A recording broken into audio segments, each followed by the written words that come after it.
Good day, guys. So we are here um,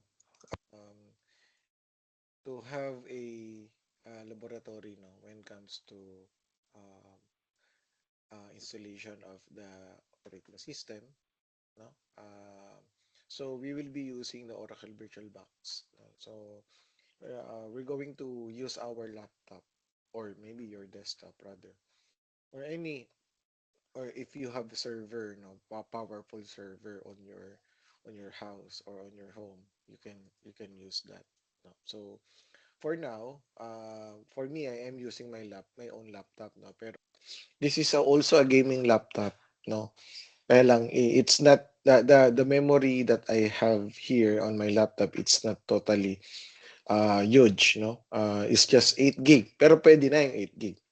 No, but if you have 16 gig, 32 gig, much better. Okay? So, first, I have the Oracle VirtualBox. So, how are going to obtain Oracle VirtualBox? Of course, you have to download it. No? Ito yung link, and I will be uploading it in the BBL right after this video.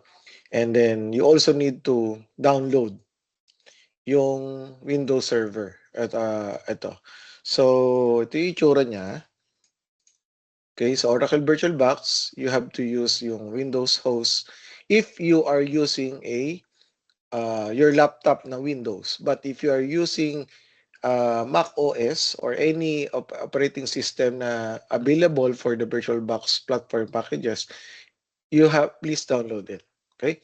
But for now, since I have my own my laptop has a Windows OS, so definitely I have to choose OS. But most probably, ito lang naman yung usual na operating system tayo Windows OS or Mac OS.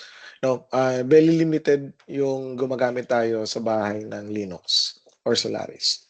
Okay? So, ayan, kung Mac OS yung install nyo or yung gagamitin nyo or if you are using a MacBook, install natin to. Okay? So, download and then install. Okay? And sa Windows Server, you just need to, pagka-click natin dito sa link, no? Uh, okay. So, yan. So, download lang natin tong 64-bit edition. Okay? So, pag-click natin yan, ito na yon. So, meron na ako. So, hindi ko na siya download. Okay? Okay. So, once downloaded na, no? Um, ito, no? Itong mga to is um, these are the virtual machines that I have created. So sooner or later magkakaganito rin tayo as we move forward. Okay? All right. So ito muna tayo. Okay.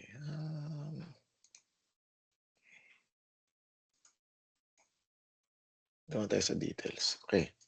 So details.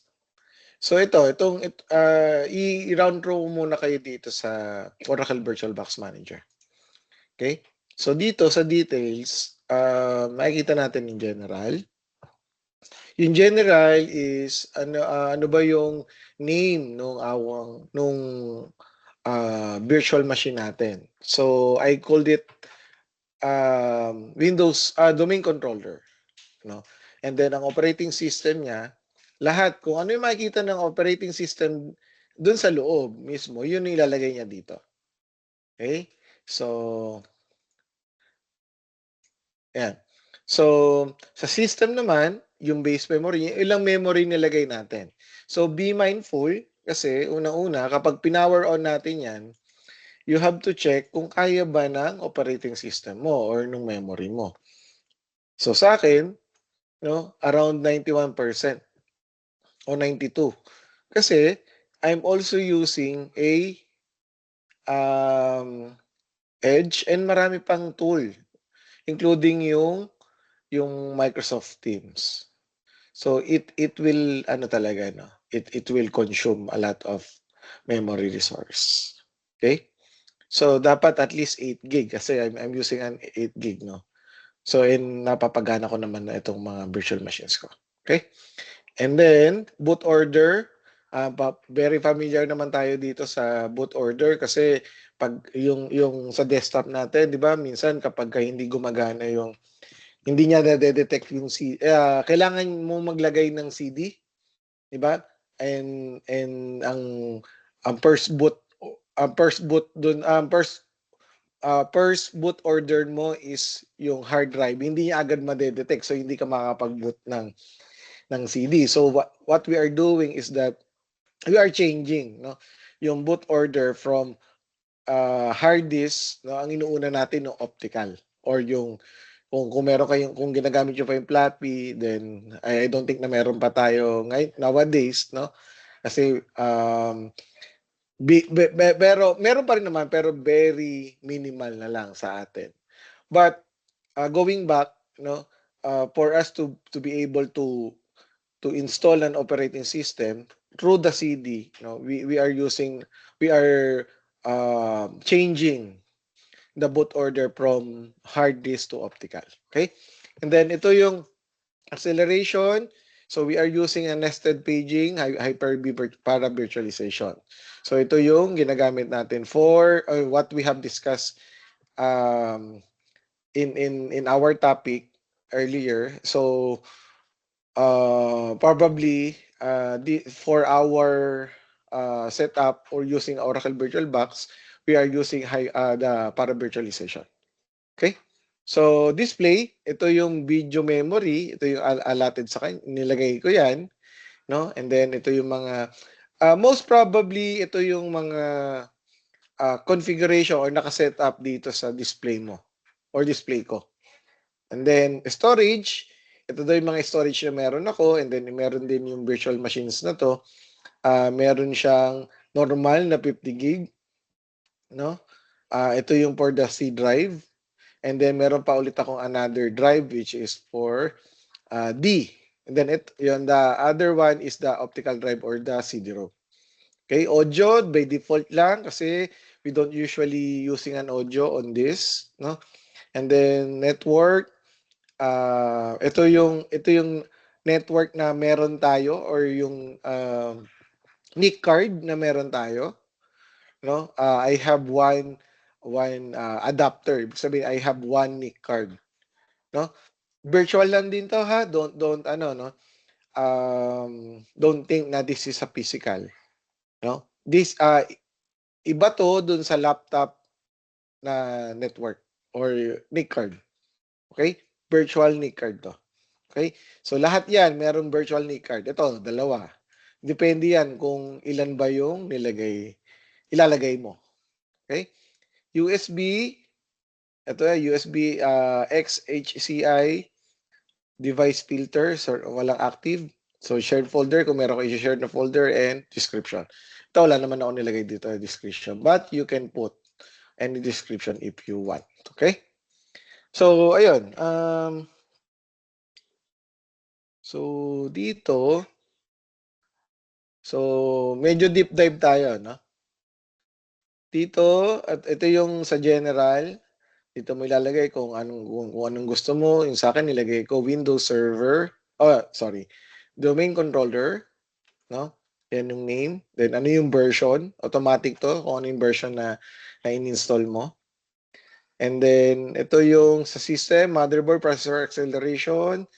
Usually ito yung boot order na diniscuss natin kanina. And then ikaw lang din maglalagay kung ilang memory ba yung kaya, no? Ang total nito is 6 gig, no? Ang maximum, no? Pero from 4 MB to 6 gig yan. Okay? Pero huwag natin ito todo yun kasi hindi naman natin kailangan ng sobrang laking memory. Okay? Ayan. So, then leave it as default. Then processor, ito, yung processor, ilang CPU yung ilalagay mo? Ano? Kung ang CPU mo gusto mong dalawa, you can put 2. Up to 12 CPUs lang. Okay? And then, leave it as default na acceleration. Ito yung sa hard drive. No? At later on, I will be showing you how to add hard drive. Okay? And then, ito, audio, default lang din. Ito yung sinasabi kong NIC card. You can put 2 NIC cards. Kung halimbawa dito sa adapter 1, originally unchecked to, pero pwede mong i-tick. Once tick, ibig sabihin connected. Ibig sabihin naka-check, connected siya. Pero pagka in-uncheck mo yan, disconnected siya, hindi siya makikita. Okay? So parang ano lang yan. Parang yung NIC card mo na naka-plug in doon sa yung cable, yung LAN cable mo naka-plug in doon sa NIC card ng laptop mo, no? Yun yung tinatawag na cable connected. Pero pag in-unplug mo yung LAN cable mo or RJ45 doon sa laptop mo, yun yung tinatawag na naka-uncheck itong cable connected. Okay? So same thing lang din with adapter 2, if you want to see two adapters, no? Dito, no? Tulad nito. Yan. You just need to dito sa adapter to, you just need to check no the cable connected. Okay? Sige. So ito yung sa USB. So by default lang siya shared folder. If you want to add shared folder, so usually we will not be touching this. And then user interface kung gusto mo na show in full screen or seamless. Okay, so how to add hard disk or additional hard drive. So first, no, kailangan mo muna mag-create ng virtual machine. Okay?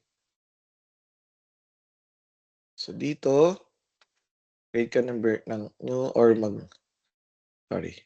new. Then, halimbawa, January 2, 2016, BN. Okay?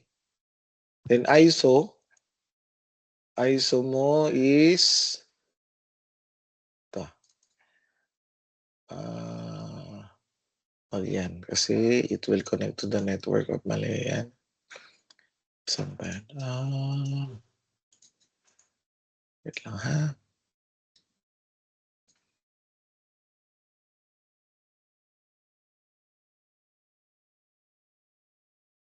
Ito. Yan. So, yan. Tapos, gusto mo ilagay dito is admin lang. Admin. Ay. Yan. Ay, hindi. Ito lang. Password. Okay? So, put as blank.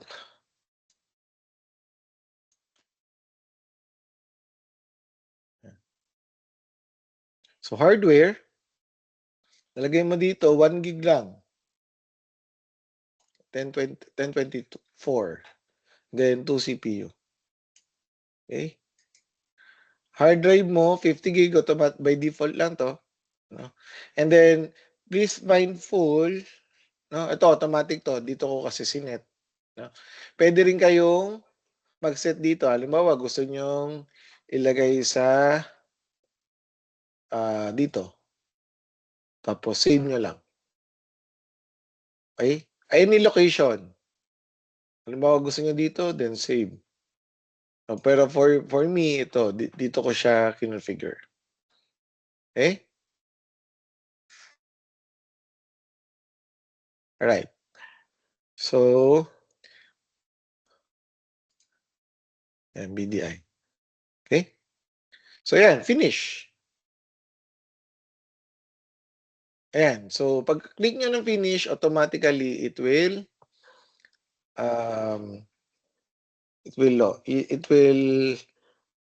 install.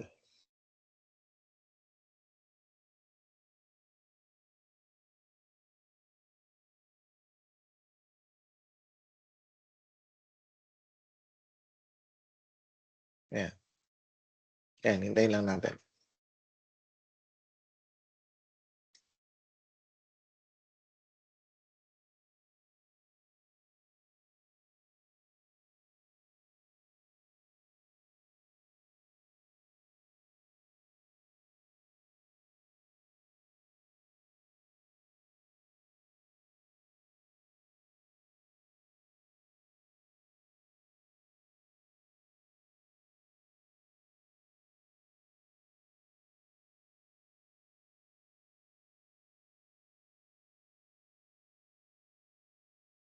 Yan. Wait lang natin to. It will take time na ma-install.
Okay.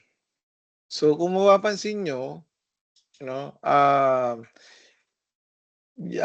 siya, CLI siya or command line. No? So, kung ganyan, ibig sabihin, mali yung na-install. No? So, what I'm going to do, first, shutdown ko muna ito, power off, okay? And then, I'm going to delete all files. Iba yung pag remove only pag remove only, matitira pa rin yung files dyan. Pero pagka delete all files, uh, it will be deleted including the files. No, kasi files lang naman yung files lang naman yung VM natin. Okay? Okay, so delete all. Okay.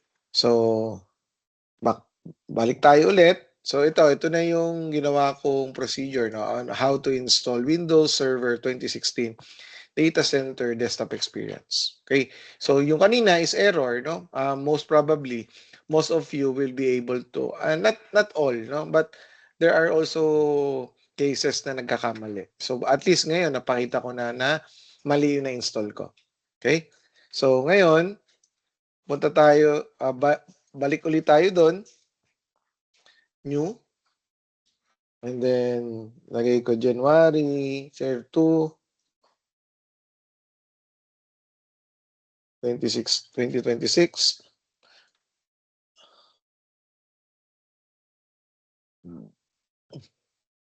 ISO, yung ISO ko is, yun pa rin. Tapos, yung edition.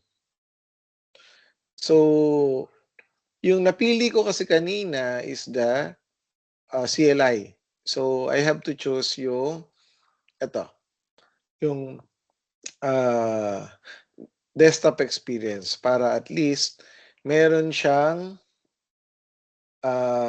GUI based siya na Windows. Okay? Alright, so balik ulit tayo doon. So, lagay ulit natin yung password. Admin, then password. Yan. So, leave as the product key. Yan.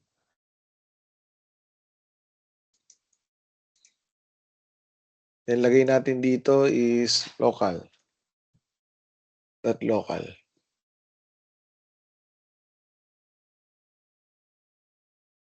Yan. 50 gig. Yung size ng virtual disk. Okay. And then, same lang din, 2 gig or 1 gig lang to. Okay natin. 1024.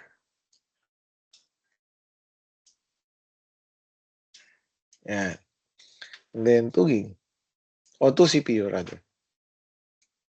Yan.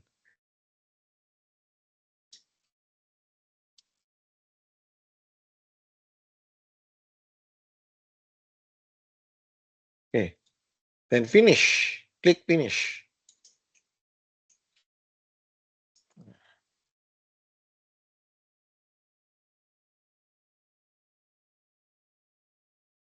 Okay? So, balik ulit tayo doon. It will take time ulit. Okay, hold muna. Root ko muna.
Ayan, tapos na yung installation.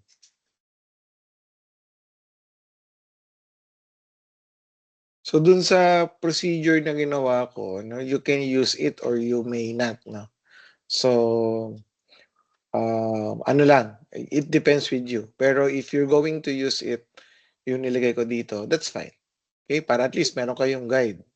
Okay? So, nandito na tayo, no? Sa item or sa number 5. No, rather.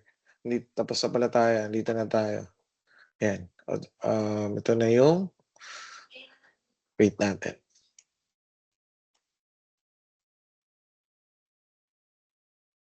Tingnan lang natin.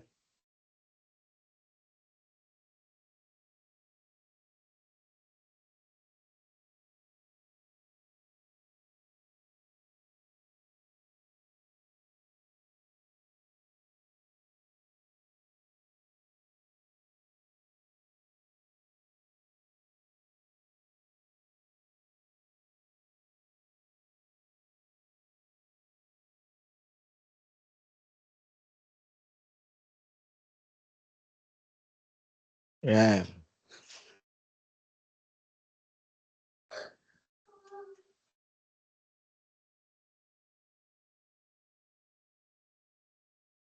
Yan, desktop experience.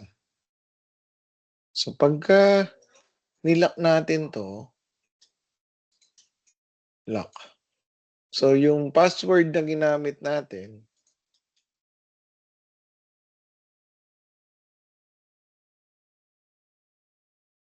yan. So, yung nilagay natin kanina is password. Yan. Kaya importante na, oops, importante na alam natin yung nilagay nating password dito. Yan. Okay? Okay, so dito na tayo. So, punta tayo sa computer. Tayo dito. Double check natin kung ito ba yung install na. Ito ba yung same configuration ba ito install natin kanina. So, dito, meron tayong 50 gig. And then, ilan ba yung memory na lagay natin? 1 gig. Ano ba yung OS na nilagay natin? 64-bit operating system. And then x64 base processor. And then yung name. No? Gen 2, January 2. So, hindi ata nakuha yung slash. No? Hindi ata pwede yung slash, kaya ito lang nakuha. Okay? And then, so we have to configure the IP address. So how are we going to configure the IP address? So first, we have to go to the virtual box. No? Punta muna tayo sa, dito daw. Punta tayo dito sa machine. Okay? And then, natin dito. And then, we have to shut down the server kasi hindi natin pwedeng maglagay ng NIC card nang hindi siya naka-shutdown. Okay? So, we have to shut it down. Yeah. So, shutdown natin siya na para talaga siyang isang physical machine, ha? Kasi pagka hindi natin sinutdown to properly, it may corrupt.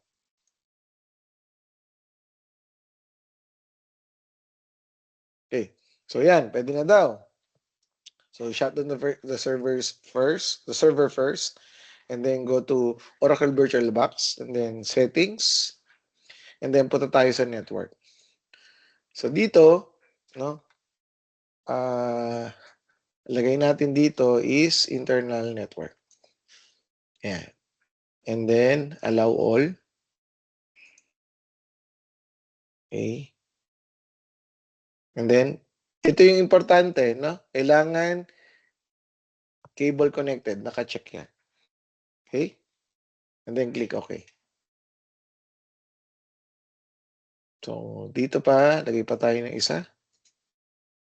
Yan.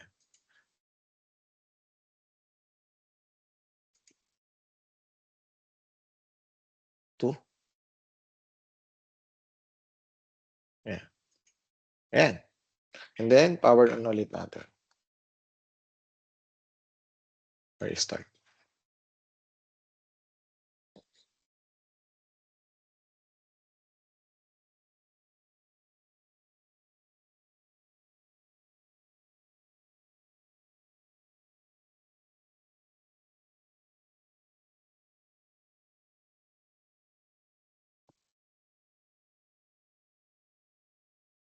Alright.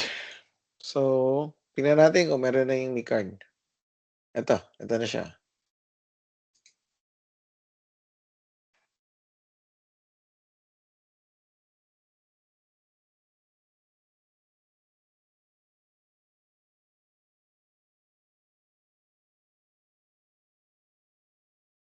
Yan, ito na yung dalawa na yun. Okay?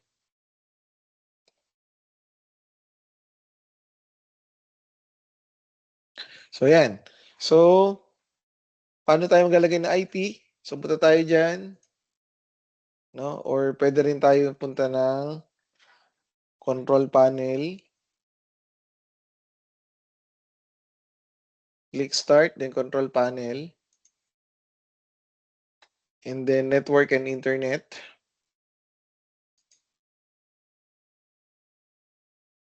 Okay? After ng network, internet, network and sharing center. So, ito makikita natin. So, punta tayo sa what? Okay? Then, double-click natin. And then, sa details, pag click natin details, wala pa tayong makikita dyan. So, auto configuration, ibig sabihin, ito yung auto IP address na ina-assign ni Windows sa kanya. Okay? So, naka-ano yan, dynamic. So, for us to be able to change it, no, kailangan natin i-click itong properties. Then, yeah. Properties, and then IPv4 or Internet Protocol version 4. And then, ito, naka-obtain. Ibig sabihin, ito yung dynamic or automatic. So, gagawin natin dito, i-click natin itong use the following IP. Yan. Okay? Then, lagay natin dyan yung 10, 10.0.0.1 or .3 dun sa procedure natin, .3. Then 255, 255, 255,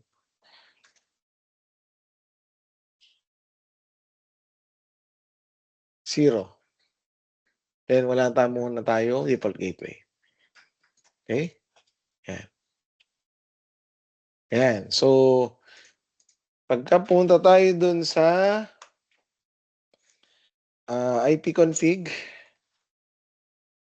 ito yung IP address na sinet natin. So, if we're going to ping the IP address, no, mag-ping yan. Ayan. Okay, pero internal niya lang yan, ha? Sariling IP address niya lang yon. Ibig sabihin, sariling IP ng nitong virtual machine na to. Okay? So, ayan. Yun yung 1. Ayan. So, that's all muna. I will be uploading another video, no? Paano naman yung remote desktop services. Okay? So, I hope you learned something new and I hope you enjoyed this lesson. So, bye for now, guys. Thank you.